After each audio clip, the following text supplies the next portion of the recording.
अहमदपूर शहर पुन्हा एकदा रक्तरंजित घटनेने हादरला आहे। पूर्व वैमनस्यातून एका 26 वर्षीय तरुणाची चाकू आणि काठीने निर्घृण हत्या करण्यात आली आहे। या घटनेने संपूर्ण अहमदपूरमध्ये दहशतीचं वातावरण पसरलं आहे।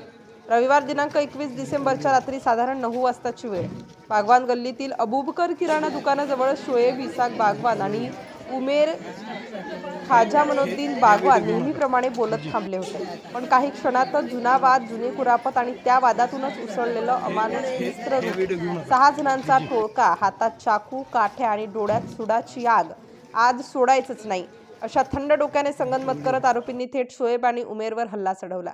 जीवे मारण्याच्या उद्देशाने बेदम मारहाण करण्यात आली। या हल्ल्यात शोएब बागवान गंभीर जखमी झाला आणि काही क्षणातच त्याचा जागीच मृत्यू झाला।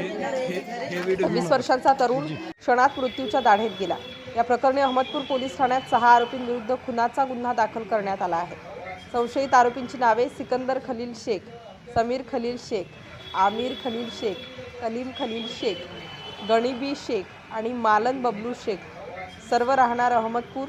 या 6 पैकी 2 आरोपी जखमी अवस्थेत रुग्णालयात उपचार घेत आहेत, तर उर्वरित 4 आरोपी फरार आरोपींच्या शोधासाठी पोलिसांची विशेष पथके रवाना करण्यात आली आहेत। या प्रकरणी गुन्हा रजिस्टर नंबर 830/2025 भारतीय न्याय संहिता 2023 अंतर्गत कलम 103(1), 118(2), 189(2), 191(2), 191(3), 190, 351 आणि 352 अन्वये गुन्हा दाखल आहे। घटनेचे गांभीर्य ओळखून लातूरचे पोलीस अधीक्षक अमोल तांबे आणि पोलीस उपअधीक्षक मंगेश चव्हाण यांनी स्वतः अहमदपूरला भेट दिली, घटनास्थळाची पाहणी केली आणि तपासाची सविस्तर माहिती घेतली।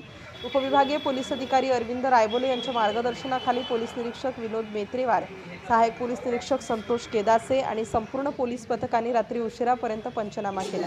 शहरात कोणताही अनुचित प्रकार घडू नये म्हणून कडक पोलीस बंदोबस्त तैनात करण्यात आला आहे। प्रश्न एकच आहे, अहमदपूरमध्ये कायदा सुव्यवस्था खरंच सुरक्षित आहे का?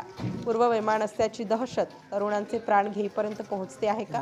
फरार आरोपींना पोलीस कधी जेरबंद करणार आणि पीडित कुटुंबाला न्याय कधी मिळणार?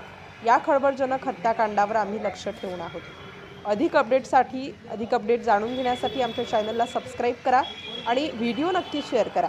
राष्ट्र माझा लाईव्ह न्यूजसाठी दिलीप मोरे, अहमदपूर।